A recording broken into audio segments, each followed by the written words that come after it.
Hello everyone, this is C S Sagar from Nata professional academy Indore. अभी तक आपने काफ़ी सारे लोगों से सुन लिया होगा कि साहब इनकम टैक्स हटने वाला है एंड सरकार इनकम टैक्स को एक नए तरीके से इंट्रोड्यूस कर रही है जिसको कि वो कहते हैं डायरेक्ट टैक्स कोड। तो स्टूडेंट्स के मैसेजेस आए थे कि सर हम जो मई 25 में एग्ज़ाम होने वाली है उसके लिए प्रिपरेशन कर रहे हैं, या सितंबर के लिए हम प्रिपरेशन कर रहे हैं, या जनवरी 25 के लिए प्रिपरेशन कर रहे हैं, तो क्या हमें इसका लोड लेना है, डायरेक्ट टैक्स कोड का लेना है, हम अपनी प्रिपरेशन कंटिन्यू करें या नया ही पढ़ना पड़ेगा, क्या है? तो पहले मैं आपको क्लेरिफाई कर देता हूँ। जो डायरेक्ट टैक्स कोड आने वाला है वो किन एग्जाम्स के लिए एप्लीकेबल नहीं है। सी, अभी तो डायरेक्ट टैक्स कोड का बिल पार्लियामेंट में जाएगा, वहां से अप्रूवल होगा, उसके बाद ही वो एप्लीकेबल होगा। मतलब मोस्ट प्रोबेबली जो नया बजट आएगा फरवरी 25 के अंदर तब से एप्लीकेबल हो सकता है। बट अभी मैं आपको ये क्लेरिफाई कर देता हूं कि जिन लोगों की एग्जाम अभी सितंबर 24 में ड्यू है उनको बिल्कुल लोड लेने की जरूरत नहीं है। बात ही नहीं आती आपके ऊपर डायरेक्ट टैक्स कोड की। जिनकी एग्जाम इसके पहले सीएस वालों की एग्जाम होगी, सीएस वालों की एग्जाम दिसंबर 24 में होगी, तो दोस्तों आप लोगों को कोई लोड नहीं लेना है, आप लोगों के लिए भी इनकम टैक्स एक्ट ही एप्लीकेबल है। देन जनवरी 25 में सीए वालों की एग्जाम होने वाली है, सीए वाली एग्जाम में भी डायरेक्ट टैक्स कोड एप्लीकेबल नहीं होगा। फिर इसके बाद जो एग्जाम होगी वो मई 25 के अंदर होगी। मई 25 में भी इनकम टैक्स एक्ट ही एप्लीकेबल होगा। ऑल दो हो सकता है बजट के अंदर डायरेक्ट टैक्स कोड आ जाए, बट वो मई 25 की एग्जाम के लिए एप्लीकेबल नहीं है। इसके बाद जो एग्जाम होगी वो होगी जून 25 में। जून 25 में सीएस वालों की एग्जाम होगी। दोस्तों टेंशन ना लो, आप लोगों के लिए भी इनकम टैक्स एक्ट ही एप्लीकेबल होगा, डायरेक्ट टैक्स कोड एप्लीकेबल नहीं होगा। Then next exam will be in the September 25 for the CA students. आप लोगों के लिए भी ये एप्लीकेबल नहीं है direct tax code.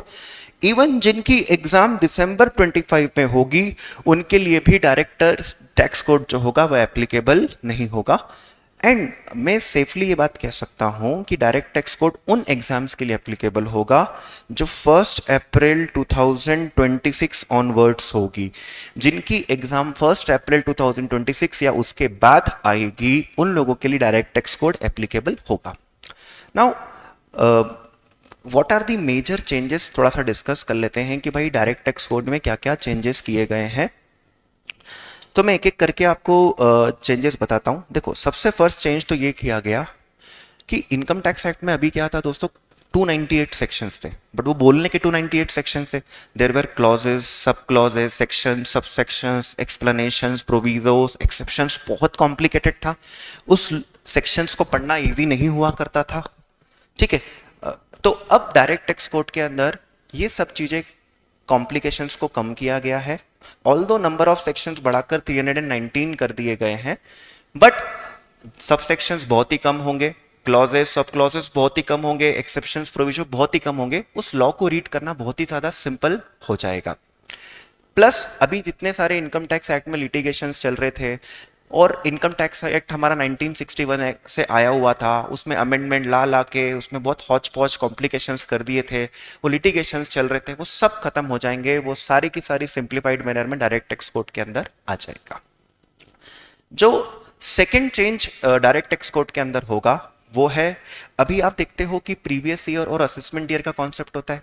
Income previous year में अर्न करते हैं और टैक्स कहाँ देते हैं, असेसमेंट ईयर में। लेकिन दोस्तों बोलने की बात है यार, आप खुद देखते हो एडवांस टैक्स हो जाता है तो प्रीवियस ईयर में ही आपको क्या करना पड़ता है, टैक्स पे करना पड़ता है, टीडीएस वगैरह कट जाता है। मतलब प्रीवियस ईयर असेसमेंट ईयर्स में लोग कंफ्यूज होते थे। अब उस प्रीवियस ईयर और असेसमेंट ईयर के कॉन्सेप्ट को हटा दिया जाएगा और फाइनेंशियल ईयर का कॉन्सेप्ट ही क्या किया जाएगा दोस्तों, यूज।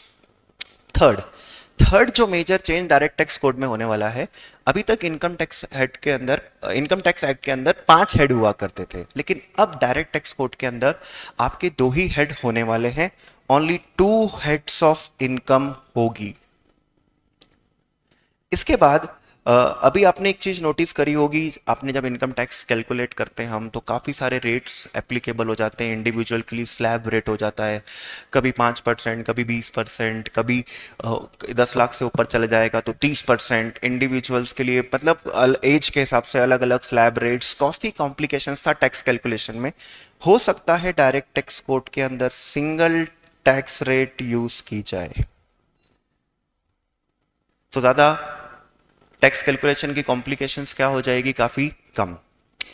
फिर डीटीसी में एक बहुत अच्छा चेंज लाएंगे ये लोग। अभी तक क्या कर रहे थे, बहुत एग्जम्पशंस, बहुत डिडक्शंस वगैरह प्रोवाइड करते थे। आप देखते होंगे सेक्शन 35 AD के अंदर आप लोगों को डिडक्शंस मिलती थी, 10AA के अंदर आपको डिडक्शंस वगैरह मिलती थी, बहुत सारी इनकम्स आपकी एग्जम्प्ट हुआ करती थी। तो सरकार बोलती कि साहब यार ये सब कॉम्प्लिकेशंस हटाते हैं, हम टैक्स रेट कम कर देंगे लेकिन ये सारे बेनिफिट्स आपसे छीन लेते हैं। और देखो सरकार ने ये करना चालू भी कर दिया था, ऐसा कुछ नहीं कि नया कर रहे हैं। इनकम टैक्स में जो ओटीआर से वो लोग डीटीआर लेकर आए, तो वो डिफॉल्ट टैक्स रेजिम को ही क्या कर रहे हैं, प्रपोर्ट कर रहे हैं। डिफॉल्ट टैक्स रेजिम में आप देखते हो कि भाई एडिशनल डिप्रेशन का बेनिफिट नहीं मिलेगा, सेक्शन 35 के साइंटिफिक रिसर्च का बेनिफिट नहीं मिलेगा, है ना, वो सारी चीजें 35 AD का बेनिफिट नहीं मिलेगा, 10AA का बेनिफिट नहीं मिलेगा। तो वही सारी चीजें कंटिन्यू होगी डायरेक्ट टैक्स कोड में। उनने ऑलरेडी लोगों को प्रिपेयर करना स्टार्ट कर दिया है। सो जो एग्जम्पशंस वगैरह थी वो कम हो जाएगी, या डिडक्शंस थी वो बहुत कुछ क्या हो जाएगी दोस्तों, कम हो जाएगी डायरेक्ट टैक्स कोड में। फिर डायरेक्ट टैक्स कोड में एक और एक चेंज लेकर आएंगे दोस्तों, वो ये रहेगा कि अभी आप जब असेसमेंट आप जब किसी भी पर्सन का रेसिडेंशियल स्टेटस निकालते हैं फॉर पर्टिकुलर असेसमेंट ईयर, तो वो 3 कैटेगरी का होता है, ROR, RNOR और NR।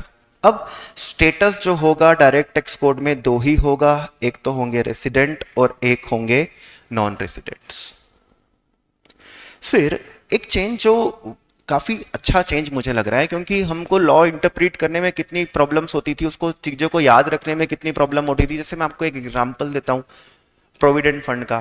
भाई प्रोविडेंट फंड में पैसा जाएगा तो क्या होगा, प्रोविडेंट फंड में पैसा जाएगा तो भाई एक हद तक एग्जम्प्ट होता था, 12% ऑफ सैलरी अगर इफ यू रिमेंबर, उस पर ब्याज मिलता था तो वो एक हद तक एग्जम्प्ट होता है, 9.5% तक वो क्या रहता था, एग्जम्प्ट रहता था। पैसा विड्रॉ करते हो तो हो सकता है टैक्स लग जाए, लेकिन कुछ केसेस थे कि भाई 5 साल जॉब करके विड्रॉ करोगे तो आपको कोई टैक्स देने की जरूरत नहीं है, डेथ की वजह से विड्रॉल है तो कोई टैक्स देने। सरकार बोलती है यार अब ये सब चीजें हटाते हैं। सरकार डायरेक्ट टैक्स कोड में EEE कॉन्सेप्ट पे वर्क करना चाहती है। अगर कोई इनकम एग्जम्प्ट है, फॉर एग्जांपल आपके पीएफ में कंट्रीब्यूशन हुआ, अगर वो एग्जम्प्ट है तो उस पे जो ब्याज मिलेगा वो भी एग्जम्प्ट रहेगा, मतलब उस चीज से जो इनकम होगी वो भी एग्जम्प्ट होगा, उससे जो विड्रॉल होगा दोस्तों वो भी एग्जम्प्ट होगा। तो भैया अगर एग्जम्पशन मिली है तो ऑल अराउंड आपको क्या मिलने वाली है, एग्जम्पशंस मिलने वाली है। ठीक है, सो ये मेजर चेंजेस है, सेक्शन 319 कर दिए हैं, बट कॉम्प्लिकेशंस को कम कर दिया गया है। प्रोविजोस, क्लॉजेस, सब क्लॉजेस, सेक्शन, सबसेक्शंस है ना, वो थोड़े से कम कर दिए गए हैं। फिर एक ही कॉन्सेप्ट पे आ गए हैं फाइनेंशियल ईयर के। 5 हेड से कितने हेड कर दिए, 2 हेड। एंड सिंगल रेट पे काम करेंगे, मल्टीपल रेट्स पे ज़्यादा विश्वास नहीं रखने वाले। एग्जम्पशन डिडक्शंस हटा देंगे। रेसिडेंशियल स्टेटस को 2 कैटेगरी में क्या कर दिया है, डिवाइड। और यहां पर वो EEE कॉन्सेप्ट पे काम करेंगे, जो मैंने आपको भी एक्सप्लेन किया कि अगर पैसा फंड में जा रहा है तो एग्जम्प्ट होगा, हो सकता है उससे जो इंटरेस्ट मिले वो भी एग्जम्प्ट हो, और विड्रॉल भी क्या रहे, एग्जम्प्ट रहे। अभी ये सब प्रपोज है दोस्तों, एप्लीकेबल कुछ हुआ नहीं है। अगर पार्लियामेंट अप्रूव करती है तो जल्दी ही डायरेक्ट टैक्स कोड इंट्रोड्यूस हो जाएगा। Thank you.